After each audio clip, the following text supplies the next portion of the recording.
Well, hi everybody again, and here we have an exciting conversation with Coach Casey Lubahn from Michigan State. So thank you, Casey, for joining us today and sharing some of your knowledge. Well, thanks for having me. So it'd be great just to start if you'd tell us a little bit about yourself and some of your history. Yeah, well, thank you. I currently the head golf coach at Michigan State University. Been here I'm in my 11th year now, after being a student athlete here, assistant coach here, and then a former head coach at Miami University. I moved back here in 2011. So I'm back home for me, and had the great experiences of coaching some great players and some good teams, and right in the middle of the busy stretch of our time. So excited to talk about some of these things. Coming down the stretch, appreciate you making the time out to share some of your learnings over those years. And so jumping straight into it, it'd be really interesting to hear from you. You know, what are some of the skills that you've had to develop over these years to continue adding value to players as they're starting to perform at a national level? Yeah, it's a great question because, first of all, the better the player, the more finite the answers become, right? If you got a 10 handicapper, who's hitting fades, we all kind of know the solutions there. Three putting, all those things. As the players get elite, the details become so small, and the growth is a little bitty at a time, right? And that's one of the hardest parts I've had to learn with coaching great players is, one, helping them identify what areas are actually going to help them grow, but more importantly, keeping them patient and tracking this growth. From a teaching side, I've really had to learn how to understand all different types of players and coach them to their strengths, not just their mental strengths, but their physical strengths, whether they're a upper core player, a mid core player, a lower core player, getting away from ideology. Because ideology as a teacher from a mechanical standpoint, it does work for a lot of great folks out there. But for me, I found myself locked into wanting to make every golf swing look the same, every player look the same, every setup, every ball position. The reality is, as we've gotten better and as I've gotten better, understanding 360 degrees why this kid works already, or this player works already, even if it's unique. Troy Taylor has a ball position that's in the middle of a stance for every shot. There's not a coach in the world when they start out is going to teach a player like that. But when you understand his mechanics and his body, you realize that's where it has to be for him. So I've gotten unstuck from ideology mechanically and had to really learn why every guy works, and then watch that very small growth over time. And that's why circles and all the data we have is so impactful. Absolutely. Yeah, it's interesting because you look at, some of the tendencies, especially with, tour players and players at the top of their game, which are don't conform to the typical swing, but you don't change them because they work so well for that particular player, which you may change for a higher handicapper that it's not working for them. But when you get to that level, if you understand it, right, that's where it's quite impactful. I heard a great story last week. One of the best junior tournaments in the world was in Augusta, Georgia. Always precedes the Masters, and interested spectators said every swing looked exactly the same. And I thought, boy, that's ironic, because when you go on tour, there's a lot of different looking actions out there. So as teachers, I think it's important that we start by appreciating why this person's already good before we start breaking down how to make them better. Absolutely. That's great. And so interested in how you identify which are the key areas of improvement you'll work on for each of these elite players, as you say, as you're trying to find minute opportunities for them to get better. Yeah, I'd say it's a couple of philosophies here. One, data is incredibly impactful, right? Over time, data proves either that they know what they're talking about as a player. Hey, I feel like I'm a good putter. Well, if I watch data for 6 months and I see strokes lost in those areas, obviously I can disprove that. So data helps us start to identify if what the player feels and even what the coach sees is real. So we start with that.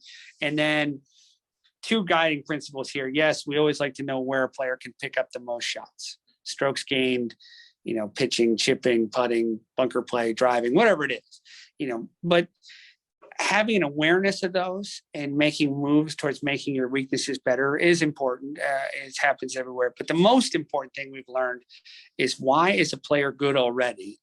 And can we continue to focus on that? You know, my guy on tour picks up 2 to 3 shots around, strokes gained off the tee.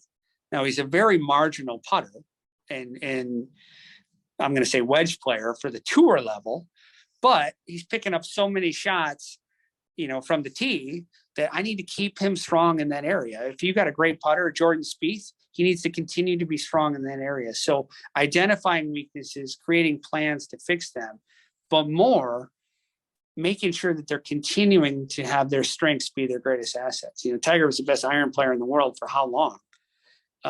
When he drove it bad, when he chipped it bad, he putted it bad, he's still the best iron player in the world. That's why he was always irrelevant.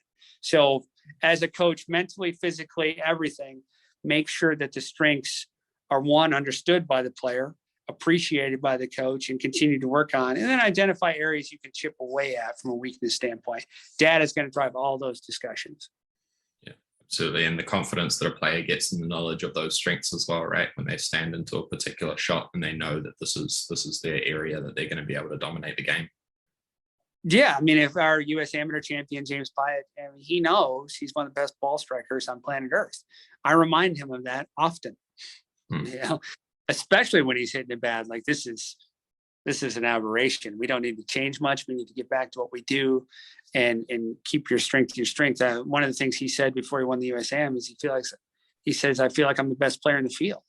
Well, we all got to have those affirmative thoughts, whether it's about a part of our game or about our game in general. So focus on strengths, and mentally as well. You know, you're a great mental game guy. We don't need to break it all down, read 5 Bob Rotella books. Not that they're not great books, but appreciating what we're already good at is so important to keeping them like this, as opposed to riding the wave up and down. Absolutely. I couldn't agree more. And so how do you find the information to ensure that you are continuing to work on the areas that do have the most impact for that player? Well, obviously, you know, circles has been a dream for us in making sure what we're feeling is real. And it's not just, hey, how my strokes gain driving or how my strokes gain putting. It's a little deeper dive into left to right wind. So when we ask the player, hey, you know, you're a good driver, you seem to have trouble 3 or 4 times around, let's identify where that's coming from. You know, a lot of our guys don't like left to right wind, especially hurting with a tee ball if they're a right-hander. Using the data as a starting point, and then picking out certain things that are happening over and over and over again. You know, a lot of guys don't like left to right 5-footers if they're a right-handed player. So don't just look at the data and say, I'm losing shots from 5 feet. That's a starting discussion now to make sure we can understand why those shots are happening. One of the great examples we use from circles, and it blew my mind, to be honest with you. The U.S. amateur champion historically loses shots from under 7 feet putting. He loses what he feels like is a lot of shots. Well, when we looked at the data very deeply, we realized because of his superior ball striking and wedge play, he was getting a lot more putts inside of 7 feet than the average player. Per shot, he was only losing 0.01 shots per putt he hit from 7 feet, but he was hitting a lot more. So he wasn't necessarily a bad putter, but if I give you 10 6-footers, the data will tell us you're going to miss half of them. Yeah. You know, and if you're looking 3 to 7 feet, I'm worse than everybody else. Well, that might not be true. He was just fractionally a little below standard, and he had a lot more of them. His great ball striking, once again, a strength, made him look a little weaker in another area. So the data helps us start the conversation. And that takes time, right? If you got players out there who want to get better, it can't just be you're losing shots from 250 now, go work on your 3-wood. It's got to be, okay, why are we losing those shots? Yeah, it's the means to a conversation starter, as you say, right? To dive in and understand in more depth what's going on in a particular player's game.